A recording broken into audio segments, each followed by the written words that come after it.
बदलाव का दूसरा नाम महराज मलिक और महराज मलिक ने बदलाव के नाम पर ही वोट लिए और यहाँ तक महराज मलिक पहुंचे। कुछ रोज कबल कंट्रोवर्सीज में भी रहे, लेकिन उसके बाद मैं आपको बता दूं कि आज जिस तरह से खबरें गर्दिश कर रही है बाई इलेक्शंस की, अगर हम बात करें बडगाम हो या फिर नगरोटा कॉन्स्टिट्यूंसी हो, महराज मलिक की पार्टी भी जो है इंतखाबात में हिस्सा ले रही है।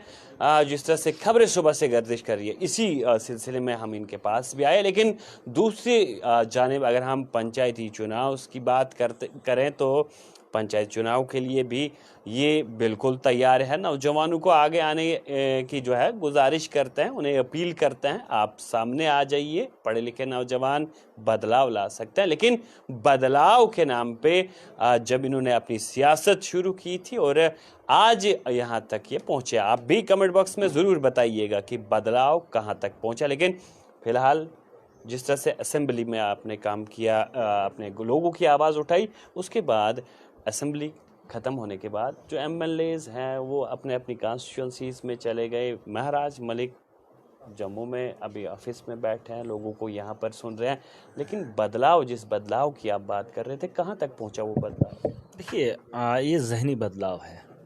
जब तक ना आप जहनी तब्दीली लाएंगे तब तक बदलाव नहीं आएगा, क्योंकि जिस नज़रिए से लोग सियासत को देखते हैं उस सियासत को बदलना पड़ेगा, सोच को बदलना पड़ेगा।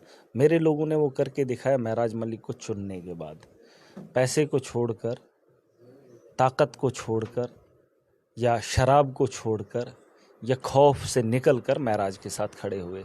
जहां महराज के पास कुछ नहीं था, लोगों ने सारी चीज़ें महराज के साथ झोंक दी और महराज को बनाने में एक अहम रोल अदा किया। वरना अगर मेरी एक पुरानी वीडियो देखेंगे, एक छोटा सा क्लिप है, उसमें मैंने ये सारी चीज़ें बताई हैं कि महराज को बनाने के लिए, महराज को अगर बनना है तो आवाम को महराज को पढ़ना होगा, और महराज को पढ़ा है आवाम ने, तब जाके मैं एमएलए बना। अभी काम पूरा नहीं हुआ, मैंने कॉन्स्टिट्यूंसी में अभी काम नहीं किया है, काम अभी करना बाकी है और बड़े पैमाने पे इस काम को किया जाएगा। अभी आप देखेंगे बदलाव होता कैसे। अभी तो सोच का बदलाव है। अभी तो मसा कन्फ्यूजन ये है कि लीडर किसको बनना होता है और लीडर होता कौन है। पहले ज़माने में जब हमारे इलाके में लीडर आता था तो उसके लिए घोड़े, ताम झाम का इंतज़ाम होता था, है ना। अब वो माहौल फ़िलहाल मैंने ख़त्म किया। महराज एमएलए है, कोई फ़र्क नहीं, कोई भी जहनी बदलाव लाया। हाँ, एग्जैक्टली, मैं बन गया, इससे बड़ा बदलाव क्या हो सकता है। मतलब अगर महराज जैसा आदमी, नौजवान ऐसा बन सकता है तो यकीनन ये बहुत बड़ा बदलाव। और कॉन्स्टिट्यूंसी की जहानत आपने चेंज की, जम्मू कश्मीर के लोगों की जो उनके जहन है उनको तब्दील कर। सबसे पहली बात, लोग सोचते हैं कि सियासत हम कर नहीं सकते। जो एक आम आदमी घर को चला सकता है, जो एक परिवार की फिक्र कर सकता है, वो सियासत कर सकता है। जो अपने परिवार के साथ इंसाफ कर सकता है वो सियासत के मैदान में आ सकता है। मैं कहता हूँ हर आदमी, हर वो आदमी जो घर को चला रहा है, आपके घर की जिम्मेदारी कौन उठा रहा है, आपके कपड़ों का इंतज़ाम कौन करा रहा है, आपकी किताबों की फ़िक्र कौन कर रहा है, आपकी बेहतर तालीम के बारे में कौन सोच रहा है, आपके परिवार के अंदर कोई ऐसा जिम्मेदार है जो आपकी घर की छत बनाया है, आपके घर की साफ सफाई का रोज़ का ख्याल करता है। क्या बात कर रहे हो। हर वो आदमी उस दलदल से निकल आए कि हम सियासत नहीं कर सकते, एक बहुत बड़ा बदलाव आएगा और इसको करना पड़ेगा। वरना इन लोगों ने ठप्पा लगा के रखा है, जिसको पार्टी कर देगी वही जीतेगा। नहीं, मैं नहीं कर रहा हूँ कि मेरा एक आम आदमी पार्टी का संगठन बने, नहीं, मुझे नहीं चाहिए। मैं चाहता हूँ लोग जागें, अपना मुस्तकबिल खुद लिखें। अभी सरपंची के चुनाव हैं, पंचायत के अंदर ईमानदार खड़ा करें। फिलहाल तो ईमानदार को खुद खड़ा होना है। मैं तो चाहता हूँ कि ईमानदार खुद खड़ा हो।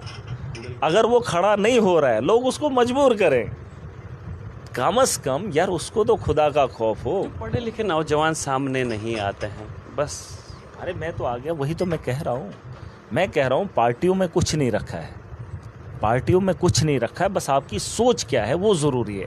और अगर पार्टियों के साथ इसलिए होना होता है क्योंकि आपको पार्टियां फिर वो काम करने नहीं देती हैं, वो बात बोलने नहीं देती हैं। जैसे मैं हूँ, मैं आम आदमी पार्टी के साथ हूँ, मैं कुछ भी बोल रहा हूँ जो भी जम्मू कश्मीर के हित में नहीं है, मैं उसके मुखालिफ बोल रहा हूँ। बीजेपी के मुंह पे ताले हैं, एनसी के मुंह पे ताले हैं, कांग्रेस के मुंह पे ताले हैं, मेरे मुंह पे ताला नहीं है। मैं तो वही बात बोलूँगा जो जम्मू कश्मीर का एक नागरिक फेस कर रहा है और मुझे इस बात को बोलने के लिए मुझे पार्टी ने कभी भी ऐसे बंदिशें नहीं लगाई। वो भी चाहते हैं कि हम देश के अंदर बदलाव लाए, और हम इसी सोच से आए हैं। ये हमारा काम नहीं है, ये लोगों का काम है, ये हर उस नौजवान का काम है जो अपने माशरे को बेहतर करना चाहता है, अपने मुल्क के बेहतरी के लिए उसमें योगदान देना चाहता है। अभी पोस्टें 30,000 निकली है, भरे ना फार्म नौजवान, जो नौकरियां इन्होंने पैसा देकर लूट ली। आपको पता है, मतलब केएस की नौकरी के लिए 45 लाख बोली लगी। कहाँ जाएगा वो गरीब का बच्चा? और ये बोलेंगे महराज बोलता है। अरे जिन बच्चों ने पढ़ाई की, रात दिन मेहनत की, उसकी तो बोलियां लगती हैं। स्कैम हुए, आप इनसे उम्मीद कर रहे हैं? अरे उस सिस्टम में उतर जाओ, खुद अपने हाथ में इख्तिदार लो और बदलो निज़ाम को। मेरी कॉन्स्टिट्यूंसी में मैं एमएलए हूँ, मेरे पैसे के साथ कोई खिलवाड़ नहीं कर सकता, क्योंकि लोगों ने ताकत मुझे दी है और मैं अपनी मर्जी से लोगों के हित में लगाऊंगा, मुझे कोई नहीं पूछेगा। यही बात मैं बता रहा हूँ। आप उस सिस्टम के अंदर चले जाओ जहाँ से आप आने वाली नस्लों को तो कम से कम इंसाफ दे सकते हो। अगर आगे लोगों ने हमारे मुस्तकबिल के साथ खिलवाड़ किया तो आप भी चाहते हो कि वो नस्ल भी रोए जो आएगी? अरे कम से कम किसी न किसी को तो जिम्मेदारी उठानी पड़ेगी, और नौजवानों को आना पड़ेगा। 30,000 पोस्टें एक हैं, उसके बाद 5 साल के बाद एक बड़ा दंगल होगा जम्मू कश्मीर के अंदर, जिसे आप असेंबली कहते हैं। उसमें हम नए नौजवानों को लाएंगे, एमए, एमफिल, पीएचडी, जिनने लाठियां खाई हैं, वो ऐवान में अपना मुस्तकबिल, अपने मुस्तकबिल के साथ साथ नई नस्लों का मुस्तकबिल खुद लिखेंगे। जिन पोस्टों की आप बात करें, उससे कबल 2 जो कॉन्स्टिट्यूंसीज के लिए इलेक्शंस हो रहे हैं, उसके लिए जो खबरें सुबह से गर्दिश कर रही है, करेंगे। महराज नहीं लड़ेगा, बल्कि हम चाहते हैं हम उन लोगों को सपोर्ट करें, उन लोगों को सपोर्ट करें जो माशरे के अंदर अच्छा नाम रखते हैं, लेकिन उनके पास वो वजूद नहीं है। वो उनको खौफ लगता है कि एमएलए बनने के लिए इतना पैसा चाहिए। हम उन्हें सपोर्ट करेंगे, मैं सपोर्ट करूंगा। 1 लाख, 2 लाख, 5 लाख मैं भी दे सकता हूं, आप मुझे तनख्वाह दे दूंगा अगर उसको कहीं ज़रूरत पड़े। ऐसे हज़ारों लोग हैं जो उसको सपोर्ट करेंगे, लेकिन असल बात यह है उसका पैसा मैं लगने नहीं दूंगा। शर्त यह है कि वो ईमानदार होना चाहिए, शर्त यह है कि वो माशरे को बेहतर करने के लिए आ जाए। आपने कहा पैसा लगता ही नहीं है। नहीं, मैं कह रहा हूँ लगता है यार। खाना पीना, कुछ लोग हो चलने फिरने, गाड़ी, तेल शेल उतना तो होना चाहिए। जैसे मुझे 14 लाख खर्च हुआ, इसमें क्या है? अब गाड़ी शाड़ी, खाना पीना, कुछ लोग ऐसे होते हैं जो जिनको खाने की तक नहीं होता है, लेकिन बहुत सारे लोग ऐसे हैं जो कुर्बानी दे सकते हैं। यहाँ जब कोई इंसान मर जाता है ना, तो उसके मातम में, जनाजे में हज़ारों भीड़ इकट्ठी होती है। अरे जलसे में वही उसी तर्ज पे इकट्ठे हो जाओ, उसको दो जिंदा होने का सबूत। अगर वो मर जाए, उसके जनाजे में हज़ारों की भीड़ लगाते हो, जिस वक्त वो आपकी बेहतरी के लिए खड़ा है, उसके साथ भी मुफ्त में खड़े हो सकते हैं। लोग खड़े हो सकते हैं। जनाजे से बेहतर है अगर उसके ज़िंदा होते हुए उसका साथ दो, उसको यकीन आएगा कि इतनी आवाम मेरे से मतलब हमदर्दी रखती है। ज़िंदा होकर ये ज़िंदा होने का सबूत दो, ताकि जनाजे से पहले भी उसके साथ खड़े हो जाओ। नौजवानों का जहन आपने ज़रूर चेंज किया, लेकिन जो लोग आपके लिए कहते हैं जनाब अब यहाँ एमएलए बन गया था, इस स्टेज पे पहुँचा, एक कुर्सी पे पहुँचा, लेकिन अब इसको थोड़ा अपने आप को कंट्रोल में रखना था, ये जी ऐसे बात करता है, इनको ऐसे नहीं करना चाहिए था। ऐसे करो या वैसे करो, हमने करना है काम। अगर ये काम करेंगे मुझे कोई एतराज़ नहीं। मेरा दुश्मन ज़ाती कोई नहीं है, ना मैं किसी का दुश्मन हूँ और ना कोई मुझे माने। जो मेरे मज़लूम का दुश्मन है वो मेरा दुश्मन है, ये मेरी बात याद रख लेना। और अगर मज़लूम उसके गरेबां तक नहीं जा सकता है तो महराज उसकी तरफ से उसके गरेबां तक जा सकता है। मैंने एक बात कही है, शायद आप भूल रहे हैं, कि जो मेरे गरीब की इज़्ज़त के साथ खिलवाड़ करेगा, मैं उसकी इज़्ज़त उतारने में कमी नहीं करूँगा। देखिए ये बात साफ़ है, अगर एक बुज़ुर्ग इंसान 80 साल का बुज़ुर्ग उसकी इज़्ज़त का ख्याल नहीं करेंगे, उसकी गरीबी का एहसास नहीं करेंगे, तो मैं उनकी बहादुरी को सलाम कैसे करूं? मैं उनकी उस जाहिलियत को कैसे कबूल करूं? और उस गरीब के आंसू अगर उसकी वजह से गिरे हों तो वैसे देखिए ये हक है, हमें सिखाया गया है। मैं एक मुसलमान हूँ, हमें सिखाया गया, और हर धर्म में ऐसा ही होगा, हर धर्म में ऐसा ही होगा। मुझे नहीं लगता, मैंने पढ़ा नहीं, लेकिन होगा कि इंसानियत के साथ खड़े हो जाओ, मज़लूम का साथ दो, जो बेबस और लाचार है उसके साथ खड़े हो जाओ। मैंने देखा है तमाशा, इवन कि आप मुझसे अंदाज़ा लगा सकते हो, ये जो कल का परसों का वाक़या, उसकी फैमिली रो रही थी। उन्होंने कहा, सुन लीजिए, उसके सर को मूंद दिया गया और बताया जा रहा है कि वो बीजेपी का है। अरे उसका कसूर ये है वो पढ़ा लिखा है, वो परेशान है, उसकी परेशानी को समझा किसी ने नहीं। लेकिन महराज समझ सकता है कि उसकी ये हालत क्यों हुई है, और इस दौर जदीद के अंदर भी अगर उसने तालीम हासिल की और दर बदर की ठोकरें खाई, मुझे उसका दुख है, मुझे उसका दुख है। और मैंने उसी दिन कहा था कि गलत हुआ। कोई मजबूरी हो सकती नहीं, बिल्कुल। अरे क्यों, आप क्यों चोरी करोगे मेरे यहाँ घर में आकर? बदनामी उठानी है? अरे बदनामी का सहरा कौन अपने सर लेना चाहता है? जब वक़्त के हालात इंसान को मजबूर करते हैं तो हम भी इनके पाँव पकड़ते हैं। मैं जिन लोगों की बात कर रहा हूँ या जिन लोगों पे आप मुझ पे सवाल कर रहे हैं, अरे हम भी लाचारी मजबूरी में कई किलोमीटर सफ़र करने के बाद, कुछ पैसा खर्च करने के बाद भी अगर इंसाफ नहीं ले पाते हैं तो फिर वैसे लोगों का क्या करना? दर्द होता है यार, तकलीफ़ होती है। वही उस नौजवान की बात है, उसे मजबूर किया गया और वक़्त के हालात ने उसे उस काम को करने के लिए, और उसकी फैमिली को मैंने देखा, उनकी आंखों से आंसू, उसकी माँ रो रही थी। मैं समझ सकता हूँ एक माँ का बेटा जिसका इन्होंने क्या क्या हाल किया, मैं तो बोलूँगा नहीं, लेकिन फिर भी अगर उन लोगों ने किया, लोगों ने खबरें चलाई, वो काम नहीं होना चाहिए। आपने उसके लिए क्या किया वो बड़ा इंपॉर्टेंट रहता है। बहरहाल नौजवानों के पास मौका है, जम्मू कश्मीर के अंदर एक मौका आया है। इससे न सरकार को फ़र्क पड़ेगा अगर हम चुनाव लड़ेंगे, मेरा ये इंटेंशन था। अगर हम यहाँ पर नगरोटा या इन 2 सीटों पे चुनाव लड़ेंगे या कश्मीर में, तो इससे न सरकार को नुकसान होगा या सरकार गिरने का ख़तरा है।